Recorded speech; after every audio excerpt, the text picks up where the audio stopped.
Dr. Johnson, and happy Wine Therapy Wednesday. I'm excited that you tuned in on today because we got a great topic to talk about.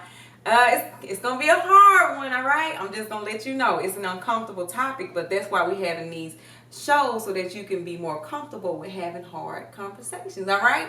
So I hope that y'all ready. You know how we do. We always introduce the wine of today. And today I have, can you say it again, Steve? What's the name of it? Like how you say it? Bodkin. Bodkin? Bodkin. Bodkin.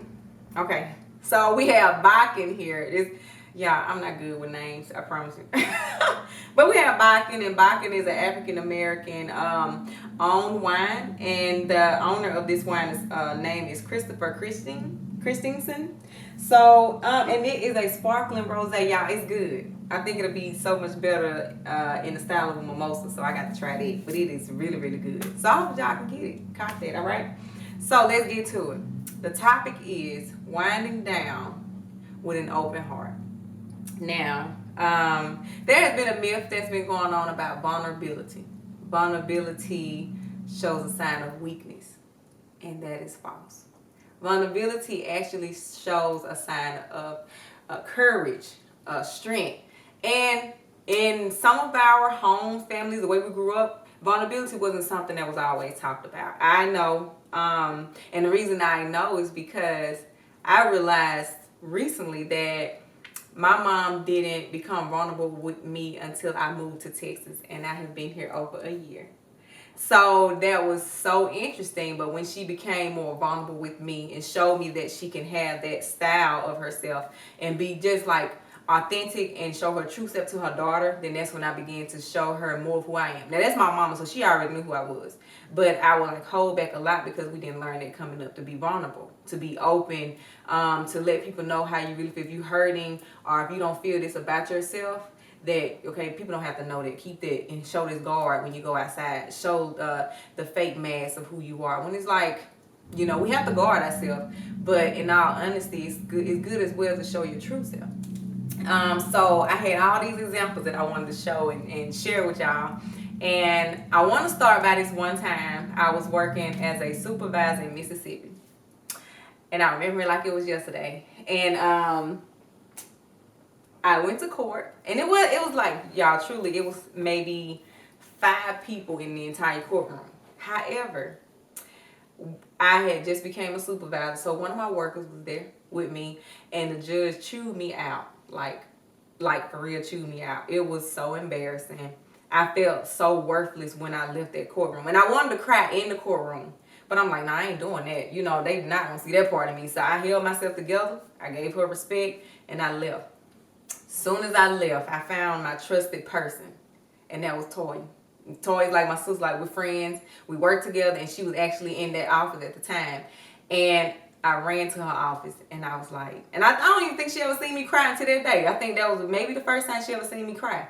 And I just bawled. I was like, I just feel like I'm incompetent because the way she made me feel, that was me being vulnerable, letting her know like I feel incompetent. I don't feel like I could do this job well. This woman just made me feel like I'm messing everything up, and I don't feel like I'm worthy to have it. And I just boo-hoo cried, I just like alligator tears, y'all, just going down my face.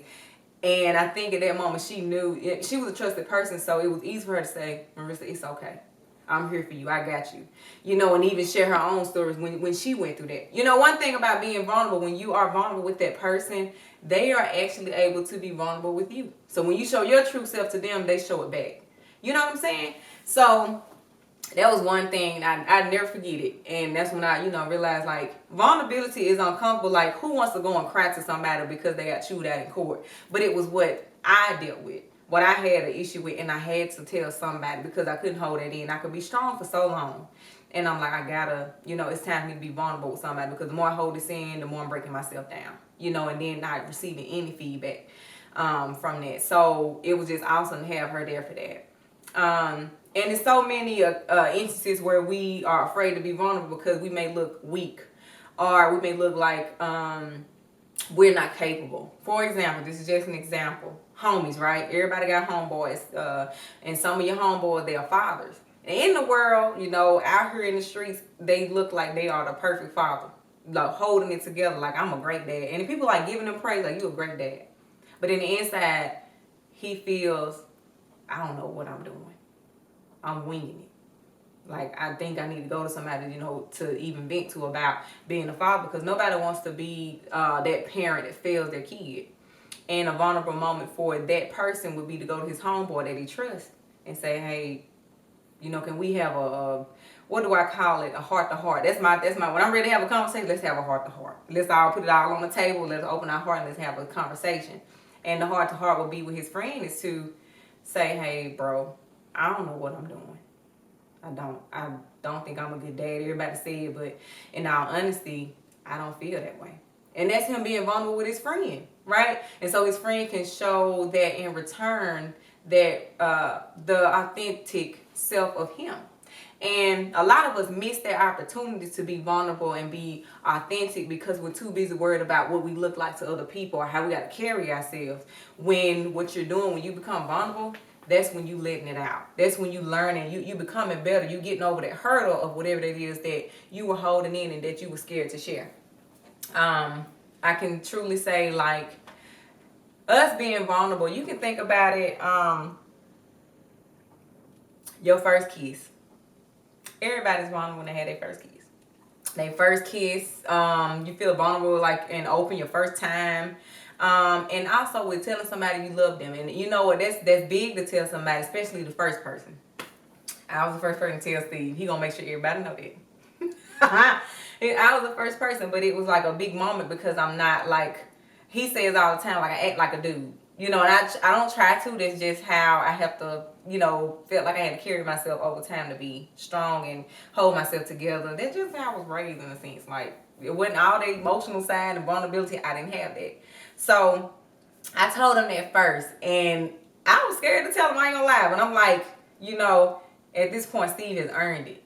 And one thing about being vulnerable to somebody, they have to earn your trust to have that vulnerability. That's Brene Brown. If anybody needs, like, she talked about vulnerability, she did research on it. And so that's how big it is, and that's like a movement we need to have in the world now. Being vulnerable, like letting it out, having somebody to truly talk to about what's bothering you. You know, what do you feel like you're not capable of? What do you feel incompetent? What do you feel like I missed the opportunity? Maybe nothing's gonna be good for me. Girlfriends, right? We got girlfriends who are married with kids. And some of us are getting older. We're getting 35, we're 40, we're going on up, and we don't have that significant other, nor do we have kids. But your friends do. Your colleagues do. And how does that make you feel? And being real, I mean, I don't have them yet either. And I had my plan together. Like, when I turned 23, I'm going to be married, have 2 kids by 30. I had all of it planned out. And I am 29, still not married, nor do I have any kids. But I'm in a... Stop. I'm in a relationship, though. Y'all, Steve doing too much. He do too much, y'all. But I'm in a relationship. That's a positive thing. But still, my goals, they weren't met. And so just imagine somebody who has those same goals and they're past that age where it becomes a risk for you to have a child and you don't have it. You have to have that vulnerable moment to share, I feel hopeless. I don't know if I can do this. I don't know what the end going to be like for me. You know, and I feel this sadness every night. Being vulnerable allows you to be open and let that off your heart. Like, have your heart open to those who you feel have earned that right. So, being vulnerable is something we just have to be more able to actually show. Tell it's not a weakness. I mean, I don't understand, even with people having depression, it's vulnerable for you to tell somebody, like, man, I've been depressed for like a year. You know, just I've been down. I feel like this is the worst I ever felt. And then in the world or at work and everything, you out here showing all this strength, like, I'm good. And people really believe, like, oh, he good, she good. Like, she go to work every day. You know, she do an awesome job. I always got a smile on her face. And in reality, inside, you feel something totally different. It's okay to be vulnerable and seek help for that. Come on now. Seek help for it. Don't continue to let it build up and then you get to a point where you become suicidal because I can't tell nobody. So I might as well do the opposite. You know, I might as well just let it all in, do the temporary relief. And it don't have to be that way. It don't. Sometimes we really have to open our heart up to those who have earned it and have these hard conversations. And guess what? When you have the hard conversation, it makes it easier to talk about other things that hinder you, that bother you, that make you feel like you're shut in a box and that you can't show yourself. And every time I'm vulnerable, I cry. It's just me. I just, tears so fall, like I feel like I can't even say something because I'm vulnerable. I remember Steve party this year Steve party, and it was in front of everybody. I knew I was vulnerable. I was like, I don't want to, I don't want to do it, but I had to do it.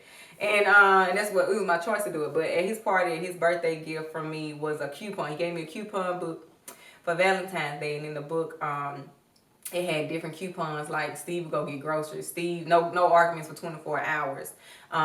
Get a matching tattoo. Different things. A night out on town on Steve. Stuff like that, right? And one of the coupons was Steve would propose to Marissa. In front of everybody. I had to say a speech, and that was even more vulnerable for me because like I had to open myself up to all these people, but it wasn't to the people. Who it was to Steve, and I lost sight of that. So then it was just like, okay, I'm worried about what I'm gonna say when it's like, you know who you're telling it to. That's your respected part of the person that you trust. So it's your goal is to tell this person. The world, that everybody else is just always gonna be that person that just has that look or can see.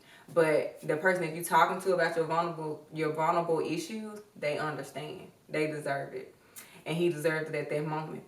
You know, I gave him the coupon and he could marry me, and I just broke down crying. He still teased me to this day that nobody could understand nothing I said because I just cried. But that was a vulnerable moment.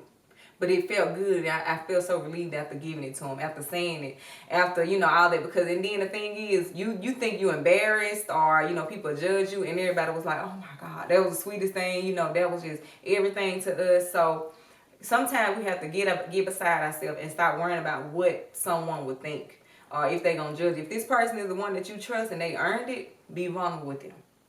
Be vulnerable. And just be your true self. Nobody wants to be an imitation. Nobody wants to. First of all, you can't get blessed if you're not yourself. You know, God can't bless your fake self or whatnot. You know, so be vulnerable, be open, have these conversations with your kids.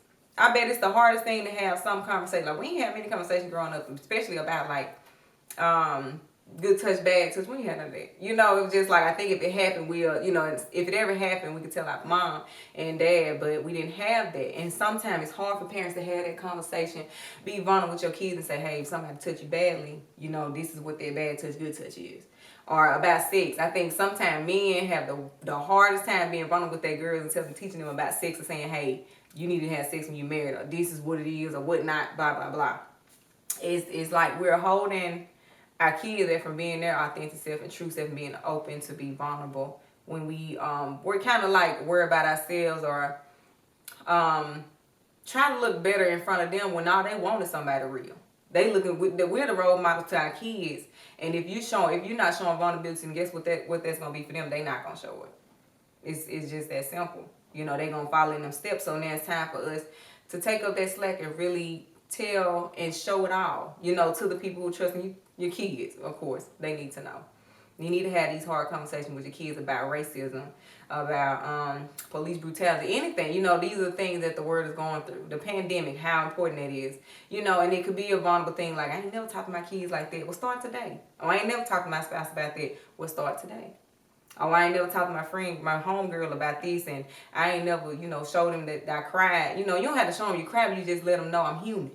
And this is what I'm dealing with. I trust to tell you so that you can pour into me. You can support me and you show yourself back. And it makes it easier for any time I'm going through something. Hey, let me tell you what happened. Because you already done broke that silence of that. You broke the chain of being quiet on things that bothers you, hinders you. So my goal for this session was to truly let y'all know how important it was to be vulnerable. It's very, very important. If you feel that uncomfortable feeling where you know you're about to give out on your breath, your heart beating fast, or you feel tears gonna dry, just take a deep breath, inhale, exhale a few times. Slow your heart rate down and literally let it out. And sometimes we can be vulnerable through paper. I'm an advocate for journaling. I'm an advocate for writing down a letter to somebody. I'm an advocate for that. Because sometimes verbally it's hard to talk about these things. No lie, it's hard. So write it down to that person that you trust. Let them read it, and guess what? They'll probably write something back or pull you aside and say, hey, it's okay for you to talk to me. I've been there, I've done that. So look, let's do it, y'all. This is the time that we have to change it. We're changing the way we go about it. We're changing the way we communicate with our family, our friends. We're changing the way that we feel about ourselves now. So be vulnerable. starting now, be vulnerable. You know, look at this video and find it as motivation to say it's okay to be vulnerable. I'm courageous if I'm vulnerable. I'm brave if I'm vulnerable. Instead of looking at it in a negative way, like I'm weak, or you know, you know, whatever the negative thought is you have for truly opening up yourself to somebody. Just make sure that it's somebody who has earned it. That's the biggest key. So I love y'all. And I just want, this is very important. And you can comment, you can inbox me or whatever, because I know it's something that we all kind of deal with or have a hard time being. And that's okay. So find your support system. Find that person you trust. Be vulnerable. Ask questions. You can inbox me. You can ask me. I'm more than willing to share my stories, to share how you can overcome it, what things you can do. So I love y'all, and I hope y'all have a blessed night. And continue to share my videos, ask people to subscribe, let them know we're doing a wonderful thing, trying to change the dynamic of how we moving, what we thinking, you know. So share, comment, subscribe, like. Let everybody know. Put it in your group messages, put it in your DMs, whatever you need to do. I love y'all, and let's start being vulnerable today to those we